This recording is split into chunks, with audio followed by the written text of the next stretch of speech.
Every 4 years, something extraordinary happens. Cities come to a standstill, families gather around television screens, and billions of people become focused on a single event, the FIFA World Cup. For just a few weeks, the tournament dominates conversations, headlines, social media feeds, and television broadcasts across the planet. But while fans are celebrating goals, singing national anthems, and dreaming of glory, something much bigger is happening behind the scenes. An enormous financial machine begins operating at full speed. Money flows through broadcasters, sponsors, airlines, hotels, merchandise companies, and governments. And at the center of it all sits one organization. An organization that earns billions of dollars from the world's obsession with football. This is the incredible story of how the FIFA World Cup became one of the biggest money-making events on Earth. And by the end of this video, you'll understand exactly where that money comes from and who ends up keeping it. If I asked you what the world's most valuable resource is, you might say oil, gold, or artificial intelligence. But you'd be wrong. The most valuable resource today is attention, because attention can be converted into money. And no sporting event captures attention better than the World Cup. Every 4 years, billions of people stop what they're doing to watch football. Think about that. For 1 month, an event can command the attention of nearly half the planet. And whenever billions of eyeballs gather in one place, someone gets rich. Very rich. But surprisingly, FIFA doesn't make most of its money from ticket sales, merchandise, or stadiums. Its biggest source of income comes from something most fans never even think about. Television. Before the tournament even begins, broadcasters start fighting, not physically, financially, because whoever wins the broadcasting rights gains access to one of the largest audiences in human history. Television networks know something very important. The World Cup isn't just football, it's advertising gold. Imagine you're a company selling cars, phones, or soft drinks. Where else can you put your product in front of hundreds of millions of people at the exact same moment? Which is why broadcasters are willing to spend astonishing amounts of money for exclusive rights. And the competition gets intense. One network bids, another bids higher, then another, until the price climbs into the billions.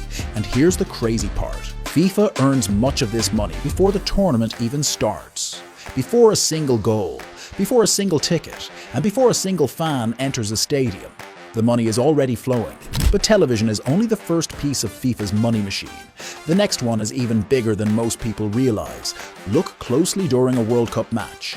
Everywhere you look, there are logos. Around the pitch, behind the goals, on giant screens, inside broadcasts, on social media, and at fan festivals. This isn't accidental. It's a battlefield.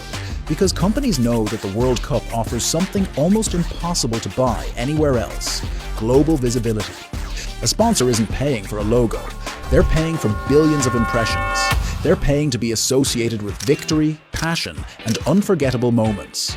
When a player scores a goal that billions remember forever, sponsors want their brand visible in that memory. That's why global corporations spend extraordinary amounts of money to become official World Cup partners. But while corporations are spending billions, fans are spending too. And that's where things become even more interesting. Months before kickoff, factories begin working overtime. Millions of jerseys are produced. Footballs are manufactured. Flags are printed. Scarves are packaged. Shipping containers leave factories packed with merchandise. Because once the tournament starts, demand explodes. Fans don't just want to watch the World Cup. They want to wear it, own it, display it, and remember it.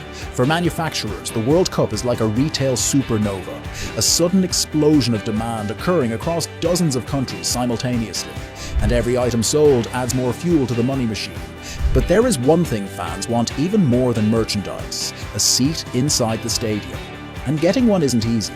For many supporters, attending a World Cup match is a once-in-a-lifetime experience. People save for years, travel across continents, and spend thousands of dollars just for the chance to be there. But ordinary tickets are only part of the story. Because hidden behind the regular seats is an entirely different world.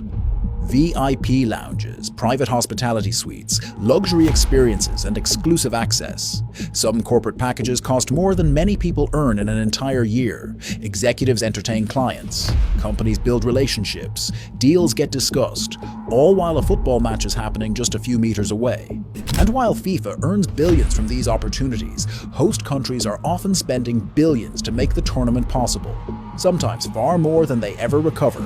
Imagine being told to prepare your country for millions of visitors, build stadiums, expand airports, upgrade highways, construct rail systems, increase hotel capacity, all within a few years. That's the challenge every World Cup host faces, and it costs an incredible amount of money. Some stadiums cost hundreds of millions of dollars. Entire infrastructure projects can cost billions. Supporters say these investments create jobs and improve cities. Critics argue some facilities become underused after the tournament ends. In some cases, stadiums that once hosted packed crowds later sit mostly empty, which raises an uncomfortable question. If hosting the World Cup is so expensive, why do countries keep competing for it? The answer lies in what happens when the fans arrive.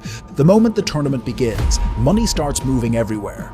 Hotels fill up, restaurants become packed, taxi drivers work longer hours, airlines add flights, shopping centers see record traffic, tourist attractions welcome visitors from around the globe. For local businesses, the World Cup can feel like winning the lottery. Suddenly, millions of customers appear, and they're all spending money. Not because they came to shop, but because they came to watch football. The tournament creates an economic ripple effect that spreads throughout the entire host nation. And today, the spending doesn't stop when fans return home, because the World Cup has entered a new era, the digital era. Decades ago, fans watched matches on television. Today, every moment exists everywhere. On phones, on streaming platforms, on social media, and on apps. A goal scored in a stadium can reach millions of screens within seconds. Every view generates value. Every click creates opportunity.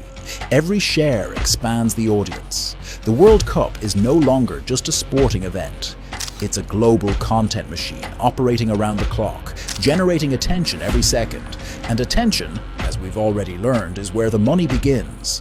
Most people watch the World Cup and see football, but behind every match is something much larger, a business empire powered by billions of viewers, broadcasters, sponsors, manufacturers, hotels, airlines, governments, all connected by one tournament. The FIFA World Cup isn't just the biggest competition in football, it's one of the most profitable events on earth, and every 4 years, the machine starts again. The crowds return, the money flows, and